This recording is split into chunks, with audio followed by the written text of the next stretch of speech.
We just saw God's Not Dead. And the way this show works is we go and see a movie, and then we give you a really quick, did we like it, did we not like it, who should see it, who probably wouldn't like it, kind of a brief overview, and then we kind of dive into some more detail about what we thought about the movie.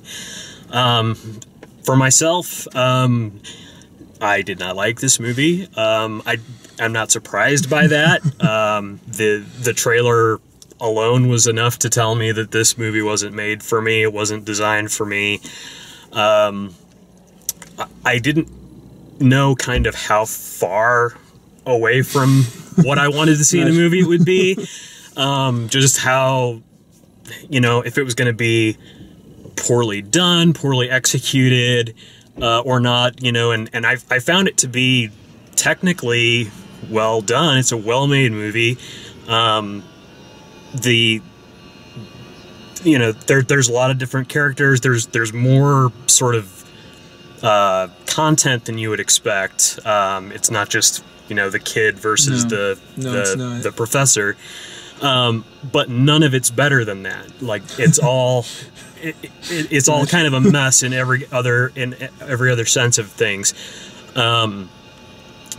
You're watching this video, you've certainly decided already if you're going to see this movie or not. Yeah. I mean, this movie is clearly designed for people who already... If you've seen the trailer, you can make a judgment call on if you want to see it or not. If you've seen the trailer and you're like, you know, oh, I want to learn how to defend myself against atheists, because I think that's really what the movie's goal is. Well, yeah, and the goal is to score cheap points on atheists. Go ahead. Yeah, you know, I like seeing faith engaged in movies, and I like seeing it engaged honestly. And this movie was a train wreck. It was really, you know, like Dale said, it's very well executed. At least I should say it's certainly competent. You know, there's nothing in it that you're like, oh boy, that looked really bad. There's nothing like that. But it's more just the script is really awful. The characters are divided into virtuous believers and really awful people who will eventually really hateful people who will eventually become Christians. And the other thing I think this is frustrating for me is that when the debates are going on, it's not debating the existence of God. It's debating the existence of a Christian God, which is an extra leap. Yeah. So that's the short version. And we'll kind of dig into this a little bit more. So. And I'm with you. Like, I don't mind exploring faith in movies. There's a like I enjoy watching sort of, you know, they talk about like Dawkins and those sort of things. Like I like that kind of stuff to a degree. Sometimes it's better than others, and sometimes the argument's better than others.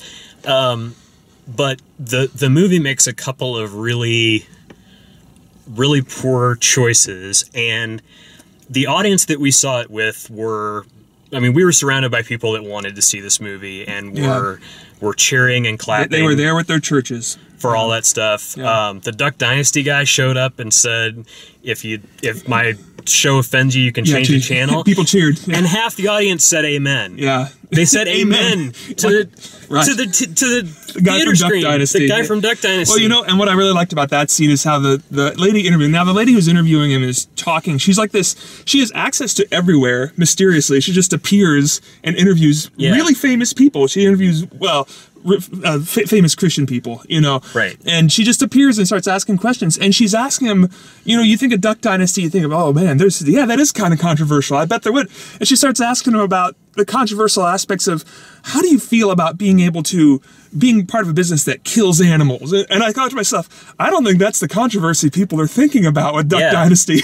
The movie doesn't touch that. It's not. But that would have been an interesting direction. Yeah, well, and that's probably one that would have been too wiggly to try and get away from him that way. But yeah, and people cheered. Like, oh yeah, totally. Like, oh, you got him. Yeah. He said, you know, she starts the tack that she starts on is, you know, do you think it's right for you to kill like, who are you to decide to kill animals if you believe in God or something along those lines.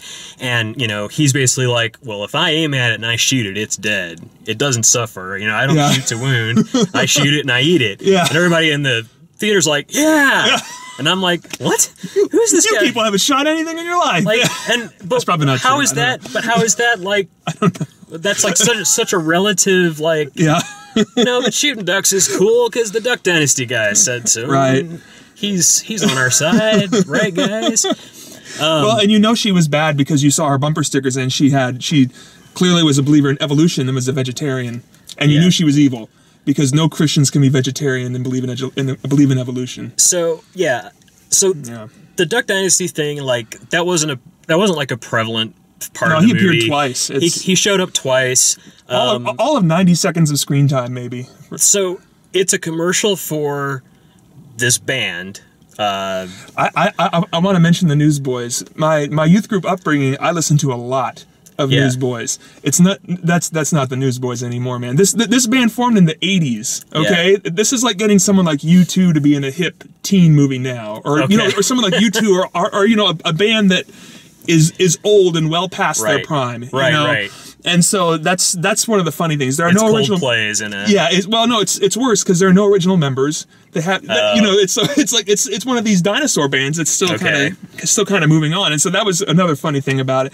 But it was funny watching because I was like, man, I really was into these guys, and I still kind of like some of their older stuff. But and it's just it's funny because it's like this parallel universe. Like, wow, that's not. Like that's considered super cool in this movie. Yeah. They're super cool. That's what and the climax of the movie is everyone sort of ends up going. The movie had like 4 climaxes. Yeah. So everyone's going to this concert. So the 2 messages of the movie are, this band is awesome, go and see this band. And then there's this insane text everyone on your contact list on your phone. Yeah. God is not dead. Spam people. Spam everyone God's not dead to show your devotion to God. Which is the least impactful, least sacrificial way to show your devotion. Which is the best way to get yourself blocked by everyone you know. And it's this sort of I don't feel like it helped. It didn't empower any sort of a debate. No. There's nothing here that there weren't even like I was expecting there to be, and there were a few of these, like they would bring up popular science versus religion talking points and refute them or come up with things to say about them, and those really came across as like there were a couple of them that worked in terms of the story just because the script said they worked, but they didn't work in terms of, wow, that's an earth-shattering new piece of information that no one thought of before. And the debate part bothered me because they debated everything but philosophy. Right. First of all, if this professor is really no philosophy professor is going to start a class by saying you all must sign a paper. This happens in the movie. You all must sign a paper saying God is dead, and that's a third of your grade. And they all hand this in. And this is now, I know there have been cases about this kind of stuff. I don't think there's been any cases about this kind of situation directly. But at the end of the movie, in the credits, they list all the different cases that have happened. That are loosely tied to... so it's kind of a composite thing. But they debate nothing like philosophy. The guy makes a theological proclamation, which is different. That's different from philosophy.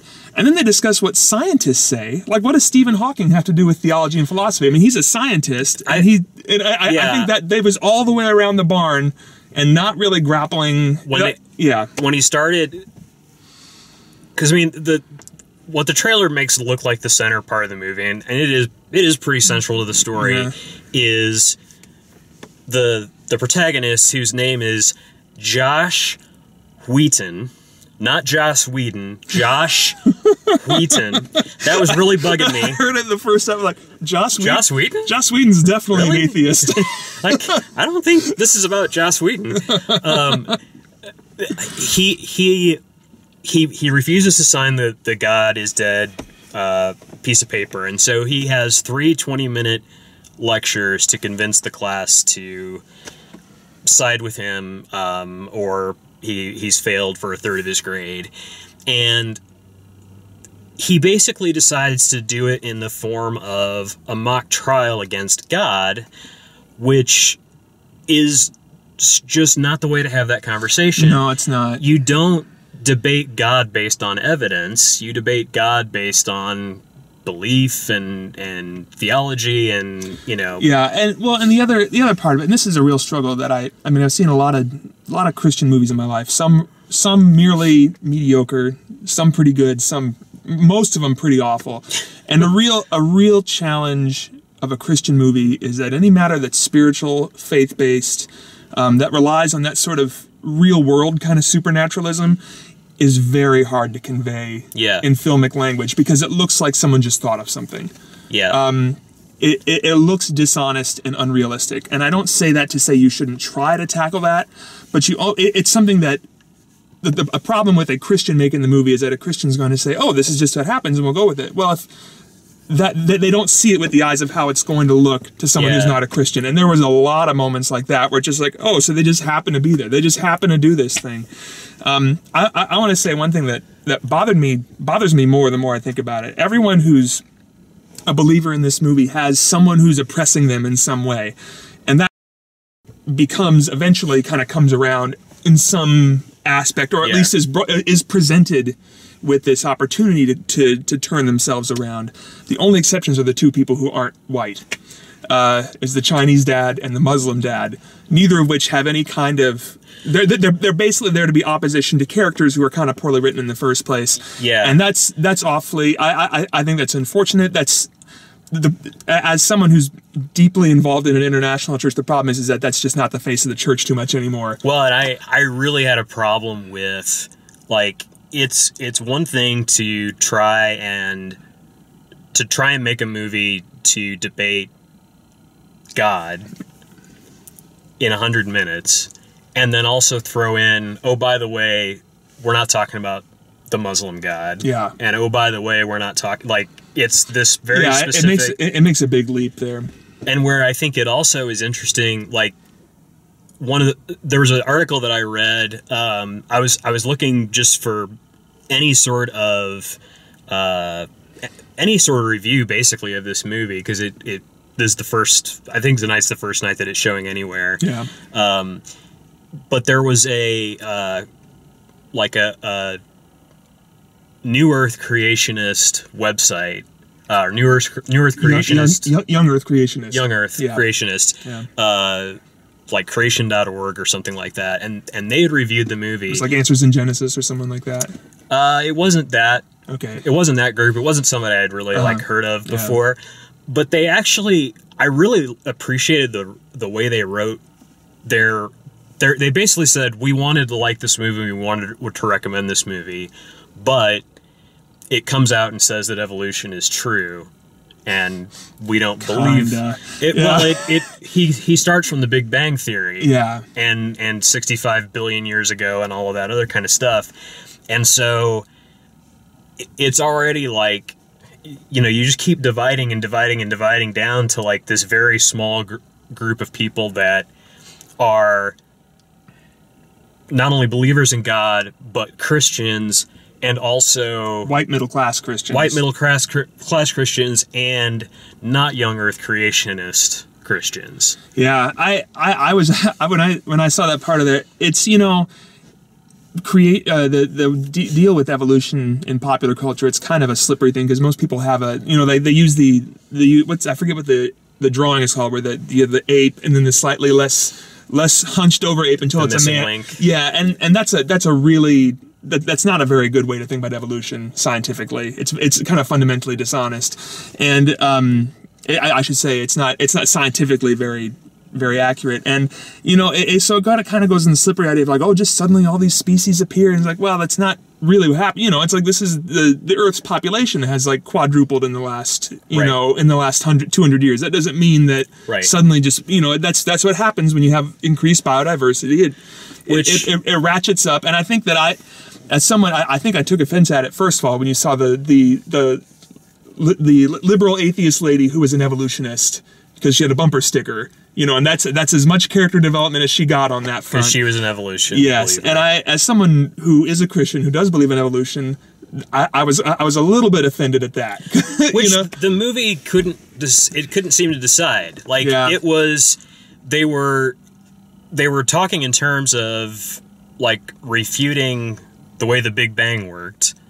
Kinda. Yeah, sort of. It's not very clear about it. And they also claimed, like, one of the first things that comes out of Kevin Sorbo's evil Professor Science is that Richard Dawkins is a philosopher. Yeah. Like, that's news to me. He is not a philosopher. And they go through this list, and he says philosopher, and I start shaking my head no, and then he says, and scientists, and like, no, he's an evolutionary biologist, and a really important one. There's not a single introduction to philosophy class where they won't cover Christian philosophers. Sure. They'll cover Thomas Aquinas or right. Pascal, or they will cover these people. No response. Even a hardcore anti-theist professor will cover those people in class, and this guy basically just said, no, we're not going to talk about them. Let's just agree that God doesn't exist and move on. Like, we don't want to waste time with the class. The really dangerous message that I saw in this movie that bothered me the most. I thought I was going to be most bothered by the way it treated, non-Christian believers, or the way that, it tried to skew the way that atheists think. It doesn't. It goes one step further and says that, all atheists are basically closet God haters. Yeah. And not just closet God haters, but you can trace it back to a specific pain or event in their life. Right. That has caused them to be an asked for atheist. something from God and he said no, and now I'm an atheist. Which is an understanding of God on about the level of Santa Claus. Which is I've heard atheists use that metaphor, but that's not really what they're thinking. They've thought of the evidence and they've seen stuff, and while I may genuinely think they're wrong, that doesn't mean that it's just some kind of cheap thing that their faith was broken one day. And no, that's very disrespectful to the journey a lot of people are on. The movie also has a fundamental problem with people that believe different things being even friends with each other, let alone like in a romantic relationship. Kevin Sorbo's character is dating a Christian. He's a pig, and he's a complete ass. Just through and through. And there was a scene when he's on an elevator, like the Josh Wheaton is getting on the elevator, and Kevin Sorbo's on the elevator, and it opens up, and for the life of me, all I could see was Darth Vader in Cloud City. When Lando Calrissian says, "I have altered the deal," and that's basically what he says. I have altered the deal. Yeah, he did. He did. It was the level of like mustache twirling, evil people being portrayed as that's what the non-believers are really like. It was just like, if it would have been like a little bit like if they had kept it gray till the third act even. That would have been something. But no, he comes like almost right out. Like by the second act, he's just basically like, I'm going to destroy you. I'm going to take you down. Oh, yeah. Well, he sounded, the movie, the arc of the movie, and I want to be very clear, we're talking on a lot of philosophical points here and why we have a problem with the movie. The movie is a train wreck just without all of that. Yeah, without the message, without the script is awful. It ends about 4 times. It hits every cliche you can imagine. It has characters who really have no reason to be in the movie. Yeah. And unfortunately, most of them aren't white. But like every romantic relationship that is in the beginning of the movie is broken up by differences of belief, and not even like there's not an honest attempt to engage that difference of belief. Yeah, it's always we believe different things. Well, and we're not talking marriages, we're talking like dating relationships here. Yeah, and it's basically comes down to there's it's the same thing every time. It's the non-believer in the relationship says, either get over being a believer or you're done with me. It's an ultimatum in every case. It's an ultimatum from the girlfriend of the main character. Yeah. It's an ultimatum from Kevin Sorbo's girlfriend. And it's this whole thing. It's like, you know what? Atheists and Christians get along. Yeah. Most of the time, like 99% of the time. They can be married to one another. Like, that's not... You know, it's very much a movie designed for this specific wing of American Christianity. And I don't want to even say that this is a mainstream American Christian movie. I wouldn't say that Yeah, either. because, I mean, it's a very specific kind that feels under attack by those who disagree with them. It is not something you take your atheist friend to go see. It is something you see with your church, high-five each other when it's over and talk about how great it is. Yeah. And then, you know, it's like, boy, yeah, we need more movies like that. It's a clean movie you can take the youth group to go see. It's a validation movie. Yeah, it is. It's there. And you know what? The arc of the movie is like a sports movie, which is the weirdest thing until like the last third, and suddenly it just keeps ending and ending and ending and ending. Well, they have so many characters to wrap up that they're just sort of left hanging. Yeah, it's a little like a Roland Emmerich movie where you see people from all over the world. Oh, here's the president. Here's this failed novelist. Here's this alcoholic single dad. And all their stories kind of weave together, except in this movie, they kind of cross each other a few times and are in different movies. I have a question about, and maybe I was reading more into this, or maybe it was there and I just didn't catch it, but did Dean Cain kill Kevin Sorbo? Which one was Dean Cain? He was the like Mr. Businessman. You have cancer, we're not going out anymore. I don't think so. If they did, it was very unclear. the car that hit him looked like it was a nice BMW, black BMW, and that's what Dean Cain was driving at the end. So I don't know if that's what they were trying to... There was the other thing. There's this pastor, and he has a friend who's visiting him from Senegal, which... Oh my, man. That guy, it's funny because I thought that guy's like, well, I want this guy in the movie more. He seems a little more confident, just a little more low-key than everyone else in here, and he's barely in there. He's just so they can have a little color in the movie. And this pastor, he's like visiting him for a vacation or something, and the only reason this connection happens is because the pastor is the pastor of the boy, but they only have one scene together, and then they're never in the movie again together. Well, he's also the pastor to the Muslim girl that's changing faiths. We find out 3/4 of the way through. We find out later. Yeah, and so, but what was funny is like there's this whole running gag about the car won't start, so they get a rental car, and because they're trying to go someplace. I think it was like an amusement park, but then by the end when they actually leave to go to it, they're like packing bags and stuff to go. Yeah. So it's like, are they going to the airport? And then they get, I guess, stuck in traffic, but then they just park by the side of the road. They park. And as far as I know, they're just shooting the breeze. They're just hanging out, yeah. Until, what's our policy on spoiler alerts here? Oh, no one that's watching this at this point is going to go see this movie. So go for it. Okay, until Kevin Sorbo is hit by a car in the last, 10 minutes of the movie, and the pastor happens to be there to come out and lead him to Christ. For 90% of this movie, Kevin Sorbo has been awful. I mean, and I say this as someone, I firmly believe that no one is beyond redemption, but this movie did not let him earn it.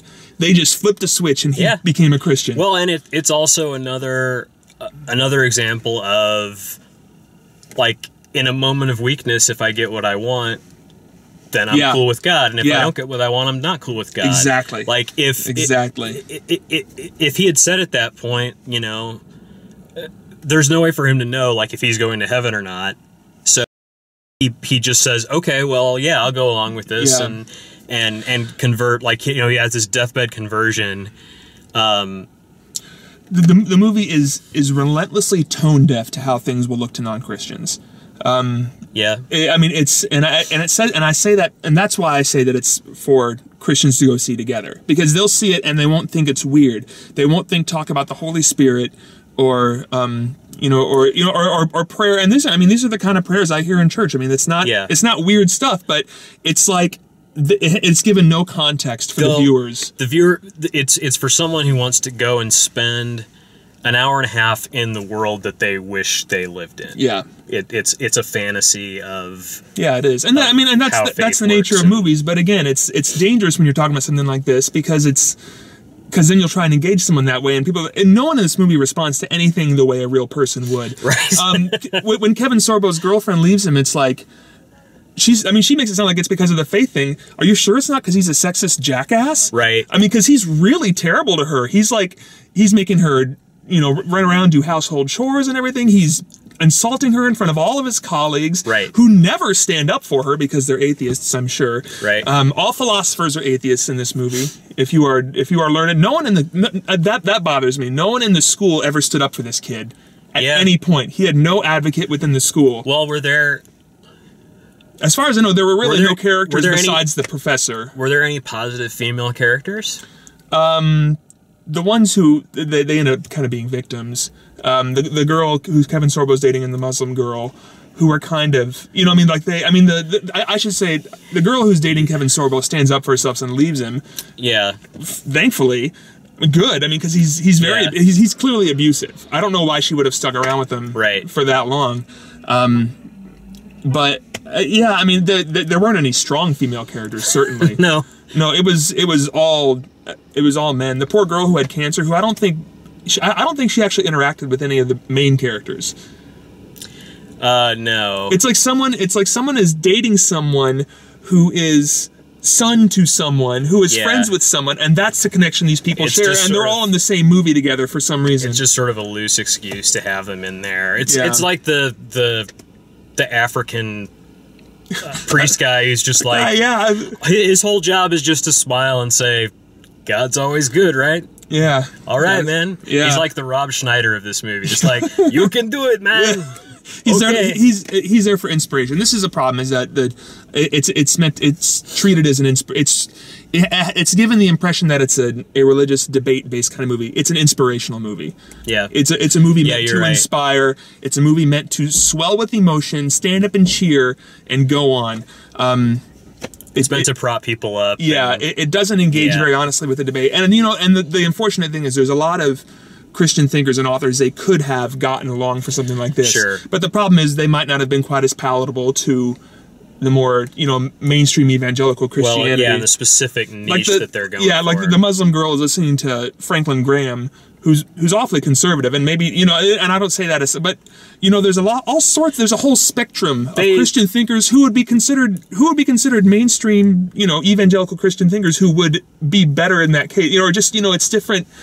That's just the theology nerd in me getting that. She wouldn't have an iPod in the first place if her family was that conservative. Yeah, that she's allowed to listen to by herself. It's unfortunate. The only glimpse you get of her Muslim father is beating her. He beats her. Yeah. Go movie. Yeah, which I mean, not to say things don't happen, but it's like that's the only thing you see him doing. That's all he does is throw her out of the house and beat her. You never see him again. Yeah, you see him, he's clearly regretful about it, but he doesn't get any lines to express it. It's important that you cover yourself, because it's important that you cover yourself, and he beats her when he finds out that she's like listening to Christian stuff. This movie, like, I would love to say it's so bad it's good, go see it. It's not. I would love to say it's a movie that if you're a Christian, you might pick up some things to debate with your atheist friends. It's not. And watching it, from an atheist perspective, it's like you said, it's so dishonest about what atheism is. It really comes out and says that atheism is just closet anti-theism. Yeah. Which is a really backward way of thinking about it. Yeah. I wouldn't give it any real recommendation. They say if you want to see it with your church or something, it's clean. I mean, there's nothing objectionable in the movie. So if that's all you're after, then bully for you. You can see it. Yeah. And it's like I said, it's competently made in terms, technically speaking. Yeah. But yeah, as someone who's a pretty mainstream Christian, I find it almost a little insulting in places. I find it very manipulative and very trite. Which is unfortunate, because I would have rather seen a televised debate with Richard Dawkins and some other guy, or something like that. Would have been more informative, would have been more respectful. Bizarrely, I know how Richard Dawkins usually views Christianity, but he has these debates. He's really done that. That's the thing, is that like those debates, when they're done well. I mean, and you see ones like, there's ones that it's like you know, him Please, and Al yeah. Sharpton, and Al Yeah. Sharpton's just like, Yeah, you don't get Al Sharpton to debate Richard Dawkins. Yeah, But there's when those debates are good. I mean, they're both putting, you know, stuff. They're both putting out evidence. They're both explaining things. They're going through their worldview, and they shake hands at the end of it. It's a collegial sort of a thing, and it's also not a, you know, and I mean, and it's silly to think that this movie's not about, like what you were saying, like inspiring and being mission and all of that kind of thing, but it would be so much more interesting to watch something that was more of a balanced debate. Yeah, and not even, you know, and there's a way to make it from a Christian viewpoint that would just have a little more grace to it. You know, it's like it wants to kind of humiliate people and then lead them to Christ, and you know, which is not that's not a way you do it. That's not a, you know, you don't. And you know, this is that's the thing.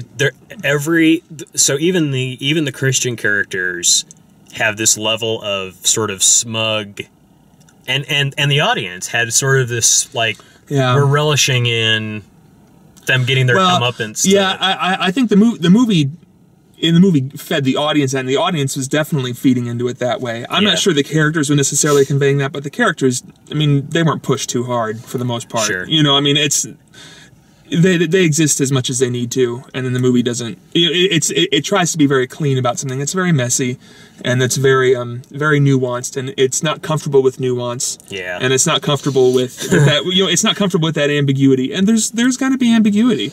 That's the nature of faith, and that's the nature of debate. Debate is not there so someone wins.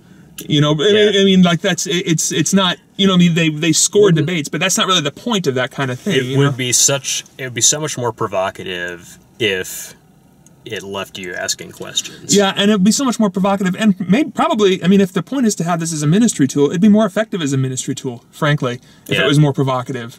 As it is now, it's mostly just a high five movie. It's the movie God's Not Dead resolves with the conclusion, God's not dead.